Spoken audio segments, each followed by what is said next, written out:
राजा बाग लगवा रहे हैं, गोला कुआ खुदवा रहे हैं, सरोवर ताल चिनवा रहे हैं, भोले बाबा का मंदिर बनवा रहे हैं और अपने हितैषी रिश्तेदार सभी प्रेमियों को बुलवा करके दान पुण्य कर रहे हैं। जब दान पुण्य कर रहे हैं, बाग लगाने के बाद राजा को फिर घमंड हो गया। बोले देख लो मेरे हितैषी रिश्तेदार प्रेमियों, मेरे पैसों में वो ताकत थी कि मैंने राजस्थान में हरियाली पैदा कर दी। और राजा देवर सिंह महाराज जब ये काम कर देते हैं, समय बीतता गया भैया। एक दिन बाग 9 लाख का हो गया। कितने साल का? 12 साल को। जब 12 साल का बगीचा हुआ, एक दिन हीरा मनमाली जो बागों की रखवाली कर रहे थे, वो अपनी मालन से बोले, मालन राजा तो बड़ा ही घमंडी है।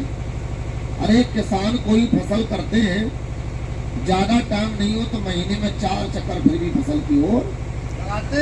मगर राजा को तो 12 साल बीत गए, एक बार आकर ये नहीं देखा मेरा बाग कैसा है कैसा नहीं है। लाओ आज मैं राजा के पास खुद जाऊंगा चल करके। माली ने एक डाले को सजा लिया और डाले में फल फूल रख लिए और राजा की भरी सभा में माली पहुंच गया। अब देखो सभा में क्या होने लगा। माली ने डाले को उतार करके राजा के सामने रख दिया। जब तक राजा की नजर अपने भाई बंधु पे बनी रही, तब तक डाले में फल फूल हरे भरे बने रहे। और जैसे ही राजा की नजर उस डाले पर पड़ी, राजा के देखने से डाले के सब फल सूख गए। क्या हो गए? सूख गए। राजा बोले क्यों माली, ये कब के टूटे फल लाए हो, कब के टूटे फूल जो सूखे हुए हैं। माली ने डाले को देखा तब कपाने लगे। माली बोले अभी तो मैं ताजी फल फूल लाया था, अगर मैं राजा से ये कहूँगा ये तेरे देखने से ऐसे हो गए तो राजा मुझे जो इनाम नहीं देंगे मार के और माली ने झूठी बातें, अगर झूठ बोलने से किसी के प्राण बचते हो, किसी का मान सम्मान बचता हो तो झूठ बोलने में कोई पाप नहीं होता। माली ने कह दिया महाराज कंकरी की तेरी बनी कचेरी, पानों से बंगला छाया और लगी भवक मेवा कुमलानी फल फूल डाल से लाया। राजा समझ गए मेरे देखने से फल फूल सूखे। राजा कहने लगे भैया थोड़ी सी चाय बनवा लो।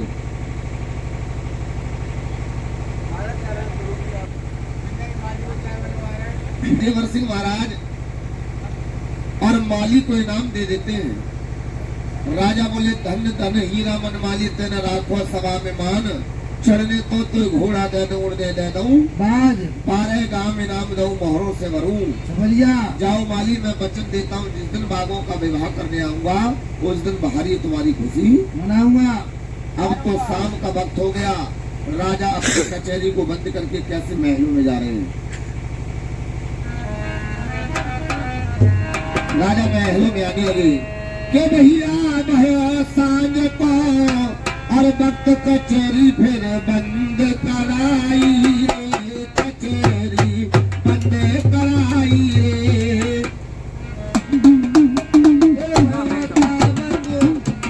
कचेरी बंद कराई रे, कचेरी बंद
की सूरत लगाई।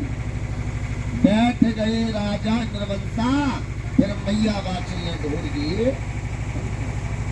राजा पलंग पर बैठ गए और जो डाला बाग से आया था सो डाल में से राजा ने फल निकाला और चाकू से काटने लगी। रानी ने तुरंत अपने पिया का हाथ पकड़ लिया, बोली नहीं महाराज, ये फल मैं आपको खाने नहीं दूंगी, क्योंकि ये फल खाने में दोष है, खाने में दोष है। राजा ने रानी से पूछा, बताइए रानी क्या दोष है? तो रानी पांचों समझा रही, महाराज जिस प्रकार से कुंवारी कन्या का हाथ का जल पीने में दोष होता है, जिस प्रकार से कुंवारी कन्या का हाथ का और भोजन खाने में दोष होता है, उसी प्रकार से महाराज कुंवारे बागों की मेवा खाने में भी दोष है। किसान कोई फसल करते हैं तो 5 कन्या तो खिलाई देते हैं। आप तो राजा हैं, पहले बागों का विवाह करो, उसके बाद फल खाना। राजा वाली बात में आ गई। बोले रानी बागों की विवाह की बात कर रही, मैं ऐसा बाग का विवाह करा दूंगा, ऐसा करा दूंगा नहीं तो कभी भी किसी ने अपनी बेटी बेटा का किया हो और नहीं कभी भी कर सके। राजा जेवर सिंह महाराज ने जब इतना सुना, अपने हितैषी रिश्तेदार प्रेमियों को बुलवा लिया। अपना राजा ने हाथी सजवाया, रानी का डोला सजवा दिया और सजवा करके आज क्या करते हैं, राजा बागों के और पास जाते हैं। जब राजा घमंड भरी बातें कर रहे थे तो भगवान भोलेनाथ कहने लगे, जब भी राजा कोई अच्छा काम करता है तो पहले घमंड भरी बातें करता है। राजा ने और जैसे ही घमंड किया, भगवान भोलेनाथ ने शनिदेव को भेज दिया, आप शनिदेव जाओ और जिस जिस चीज पर राजा घमंड करता उसी का विनाश कर आओ। शनिदेव ने ब्राह्मण का वेश बनाया और ब्राह्मण बनकर के राजा जेवर सिंह के पास आए। बोले राजन आप कहाँ जा रहे हो? हमें नहीं लगता कि आप बागों का विवाह करने जा रहे हो, हमें तो ऐसा लगता है कि आप संग्राम करने जा रहे हो। हाँ।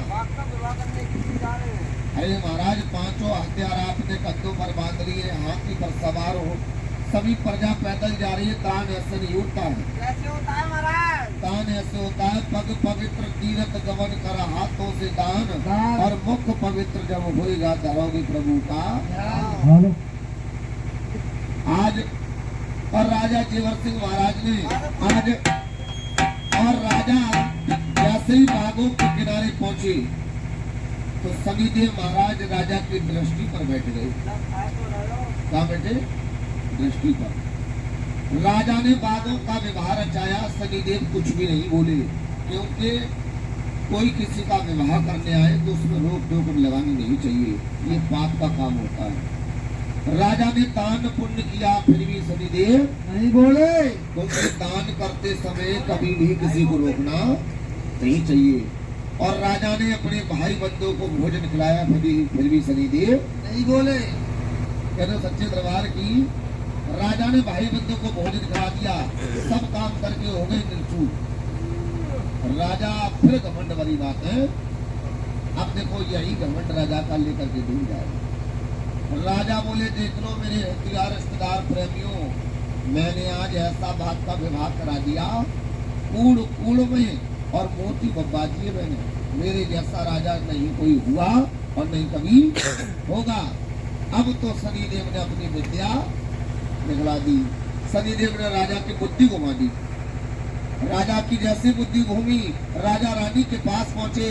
बोले रानी, हमने इतना धन खर्च किया, बागों का विवाह किया, मगर अंदर घुस करके ये नहीं देखा बाग में कैसा जो है फल है कैसा नहीं है। हम 2 घड़ी बाग में घूमना चाहते हैं। रानी वाचिल समझ गई कि मेरे पिया अभी तो महलों के लिए जा रहे थे, मगर लौट करके और उल्टी सीधी बातें करने लगे। बोले नहीं महाराज, जब आप 12 सालों मेरे बाग में नहीं आए तो मेरे कहने से 2 घड़ी और मत जाओ। राजा सोच में पड़ गए कि मेरी रानी जाने से रोक रही है, अगर मैं रानी की बात मान के बागों में घूमने नहीं गया तो सब इस बात को कहेंगे, देख लो भैया राजा रानी का गुलाम है, जितना रानी कहती है उतना ही राजा काम करता है। मगर कहते हैं जब औरत आदमी की 10 बात मान सकती है, 2 बात औरत की भी माननी चाहिए। राजा नहीं माने, जब नहीं माने, राजा ने जैसे अपना पिछला पैर आगे बढ़ाया, बाग नौलखा में तेज तेज हवा चलने लगी, पत्ता से पत्ता टकराने लगा, फिर भी राजा नहीं समझे। जैसे ही राजा ने दूसरा पैर बाग में रखा, अब तो राजा के देखने से पूरा ही नौलखा बाग सूख गया। राजा बोले, क्यों माली, ये क्या हो रहा है? क्या हो रहा है? माली ने झूठी बात बना दी। माली बोले, महाराज आपको नहीं मालूम, चैत का महीना है, ये पत्ता टूट टूट के गिर रहे हैं, नई नई बिल्ली आ गई है। राजा सोचने लगे, होता होगा ऐसा। अगर काऊ शहर वाले से पूछो कि खेती कैसा होता, तो बाजी ने मालूम होते कैसा खेती। राजा सोचने लगे, होता होगा। अब सरोवर ताल पर पहुंचे, सरोवर ताल का पानी भी राजा के देखने से सूख गया। अब राजा फिर बोले, क्यों माली, अब क्या कहोगे कि ये पुराना पानी सूख रहा, नैनो पानी आ गया? राजा बोले, तो माली कहने लगे, महाराज जब आप समझी गए तो मैं क्या कह सकता हूँ। गोला कुआं में जो मीठा जल था वो जहर का हो गया।